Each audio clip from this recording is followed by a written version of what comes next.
හිතට බරක් නැතුව අතට සල්ලි හොයාගන්න විදිය දැනගන්න නම් මේ වීඩියෝ එක ඉවර වෙනකම් බලන්න. ඔයා දැනගෙන හිටියද ඔයාට තියෙන දේපලක් මත ඔයාට පහසුවෙන්ම ණයක් ඒ කියන්නේ loan against property ලබා ගන්න පුළුවන් කියලා. දේපලක් මත ලබා ගන්නා ණයක් කියලා සරලවම කියන්නේ ඔයාට අයත් නිවාස, කාර්යාල, ව්‍යාපාරික හෝ කර්මාන්තමය දේපල පදනම් කරගෙන බැංකුව මූල්‍ය ආයතන වලින් ණය ලබා ගන්නා ක්‍රමයකට. මෙහිදී දේපල වටිනාකමින් 65%ක් 70%ක් පමණ ණයක් ලබාගෙන ඔයාට පුළුවන් ඔයාගේ අධ්‍යාපනික, ව්‍යාපාරික හෝ වෙනත් ඕනෑම අවශ්‍යතාවයක් සඳහා මේ දේවල් යොදවා ගන්න. නමුත් මේ වගේ ණයක් ඔයාට දෙන්න කලින් බැංකුවලින් සලකා බලන කොන්දේසි කිහිපයක් තියෙනවා. ප්‍රධානම කාරණාව තමයි දේපල හිමිකාරීත්වය. මෙහිදී අදාළ දේපල සම්බන්ධයෙන් නීත්‍යානුකූල ගැටලු නැති වෙන්න ඕනේ වගේම ඔප්පු වගේ දේවල් පැහැදිලි වෙන්න ඕනේ. ඒ වගේම අපි ණය ගන්න තැන්පත් කරන දේපල නිවසක් හෝ ව්‍යාපාරික දේපලක් වෙන්නම ඕනේ. කෘෂිකාර්මික ඉඩම් මේ සඳහා බොහෝ විට ඇතුළත් වෙන්නේ නැහැ. අනිත් එක තමයි දේපල වටිනාකම. ඒ කියන්නේ property valuation එක. අදාළ ණය ලබා දෙන බැංකුව විසින් ඔවුන් පිළිගත් valuation ආයතනයක් හරහා කරනු ලබන නිල තක්සේරුවකින් අදාළ දේපලට අගයක් ලබා දෙනවා. එහිදී වටිනාකමින් 65%ක් 70%ක් පමණ ණයක් තමයි ඔයාලට ලැබෙන්නේ. ඒ වගේම එම දේපලේ වර්තමාන තත්ත්වයක් පිහිටීමක් හොඳ වෙන්න ඕන. ඒ වගේම සාමාන්‍යයෙන් අවුරුදු 18ක් 60ක් අතර අයටත් මෙවැනි ණයක් ලබා ගන්න ඉල්ලුම් කරන්න පුළුවන්. ඒ වගේම අවුරුදු 60ට වැඩි අයටත් සමහර බැංකුවලින් සීනියර් සිටිසන් හෝම් ලෝන්ස් විදිහට තමන්ගේ දරුවෙකුගේ නමින් ඒකාබද්ධව ඒ කියන්නේ ජොයින්ට් ලෝන් එකක් විදිහටත් ණය ඉල්ලුම් කරන්න පුළුවන්.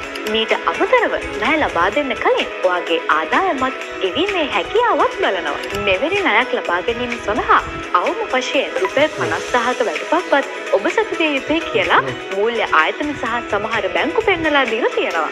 නමුත් වර්තමානයේදී බොහෝම මූල්‍ය ආයතන හෝ බැංකු රුපියල් ලක්ෂක අවම මාසික වැඩිපක්වත් මේ ණය ලබා දීමේදී සලකා බලනවා. මේ අවම මාසික වැටුප් සීමාව රටේ ආර්ථික තත්ත්වයත් එක්ක වෙනස් වෙනවා. වැටුපෙන් 40%ක 60%ක ප්‍රමාණයක් මාසික ණයභාරික මුදල ගෙවා ගැනීමට යොදා ගැනීමක් මෙහිදී සිදු කරනවා. විශේෂම කාරණය තමයි ඔයාගේ මාසික ආදායම අනුව මේ උපරිම ණය මුදලේ ප්‍රතිශතය තීරණය වෙනවා.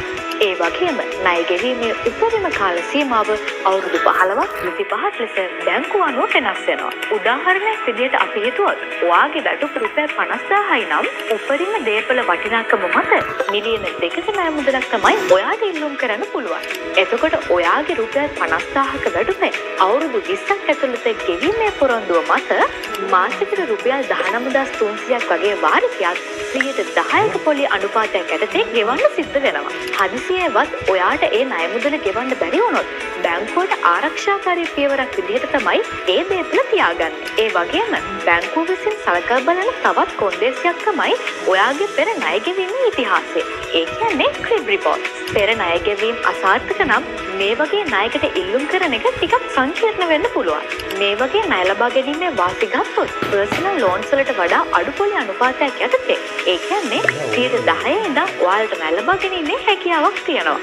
ඒ වගේම දේපල වටිනාකම අනුව ලක්ෂ ගානක මිලියන ගානක ණය වටිනාකමක් ලබා ගන්න පුළුවන් වගේම මාසික ගෙවීම් හෝ ව්‍යාපාරික අවශ්‍යතා අනුව වෙනස් විදිහේ ගෙවීම් ක්‍රමක් තියෙනවා. දේපල භාවිතය නවත්තන්න අවශ්‍යත් නැහැ. කුලියට දීම හෝ ව්‍යාපාරික අවශ්‍යතා සඳහා යාවත්කාරීන් කරගෙන යන්නත් පුළුවන්. දේපල අගේ වැඩි වුණොත් හරි ගෙවීමේ ඉතිහාසය හොඳ වුණොත් හරි අමතර මුදලකුත් ලබා ගන්න පුළුවන්. ඉතින් ඔයත්